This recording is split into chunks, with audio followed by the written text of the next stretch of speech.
Hi friends, new year அதுமா நானும் போய் எங்கே கிளம்பிட்டோம் பார்த்தீங்கன்னா இஞ்சிமேரி சிவனாலயம். இது வந்து பார்த்திங்கன்னா எங்கள் ஊர்லேயே ஃபேமஸான ஒரு கோவில்.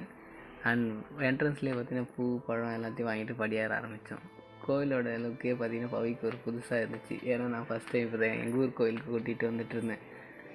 ஆமாம், ஆஃப்டர் மேரேஜ் நாங்கள் எங்கேயுமே போகல. ஆக்சுவலாக கோயிலுக்கு இதான் ஃபஸ்ட் டைம் போகிறோம். சிவன் கோயிலுக்கு போகிறோன்னு சின்னதாக இருக்கும்னு நினச்சேன். பட் ஆனால் அது பெருசாக மலை மேலே ஏற மாதிரிலாம் இருந்துச்சு. ரொம்ப ஜாலியாக இருந்துச்சு. ஓவரால் வியூஸும் சூப்பராக இருந்துச்சு. அப்புறம் போய் அங்கே உள்ளார போய் பார்த்தா ஐயரை பார்த்தோன்னா ஒரே ஷாக்கிங். என்னன்னு நினச்சா அவர் தான் எங்களுக்கு கல்யாணம் பண்ணி வச்சார். அங்கேயும் மந்திரத்தை ஊதிட்டு இங்கேயும் மந்திரத்தை ஊதிட்டு இருந்தார். அதுக்கப்புறம் சாமியை கும்பிட்டு வெளியே வந்துட்டு ஃபோட்டோஸ் எடுத்துகிட்டு கொஞ்சமாக பேசி ஜாலியாக இருந்துட்டு அதுக்கப்புறம் சரின்னு கிளம்பிட்டோம்.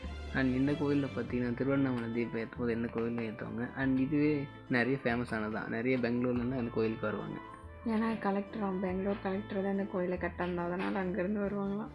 அதுக்கு ஓவராக சுற்றி பார்த்துட்டு இருந்தோம். நவகிரகெல்லாம் ஒரு 9 ரவுண்டு அடிச்சுட்டு கோயிலெல்லாம் சுற்றி பார்த்துட்டு இருந்தோம். அண்ட் அங்கே இருக்க ஒரு சங்கு வடிவில் இருக்கிற ஒரு தீர்த்தம் இருந்துச்சு. அதில் எடுத்துகிட்டு போயிட்டு நாங்கள் காசை வீசிட்டு அப்படியே வேண்டிக்கிட்டு அங்கேருந்து கீழே இறங்கி வந்துட்டோம். பட் நான் இதெல்லாம் இப்போ தான் ஃபஸ்ட் டைம் பார்க்குறேன். எனக்கு இதெல்லாம் புதுசாக இருந்துச்சு. இந்த மாதிரிலாம் நான் பார்த்ததும் இல்லை, எங்கள் ஊரில் இருந்ததே கிடையாது. அது ஏதோ வந்துட்டு சங்கு மாதிரி இருக்குது. அது பவிக்கு வெயில் தாங்க முடியாமல் ஓடிட்டு வந்துட்டா. அண்ட் ஃபைனலாக நாங்கள் அப்படியே கீழே இறங்கிட்டு வந்துட்டு இருந்தோம். அண்ட் எல்லாருமே வீடியோ எடுக்கிறத பார்த்துட்டு யார் இவங்க வீடியோ எடுத்துகிட்டு இருக்காங்கன்னு சொல்லிட்டு இருந்தாங்க. அப்படியே செருப்பை போட்டு வெளியே வந்துட்டோம். அண்ட் வேண்டல் முடிச்சு வெளியே வந்தால் ஃப்ரீயாக அன்னதானம் போட்டிருந்தாங்க. சரி அன்னதானத்தை சாப்பிட்ருன்னு சொல்லிட்டு நானும் போய் வெயிட் பண்ணிட்டு இருந்தோம். அங்கே ஒரு சூப்பரான சாம்பார் சாதம் போட்டாங்க. ஃபைனலாக சாப்பிட்டு நாங்கள் வீட்டுக்கு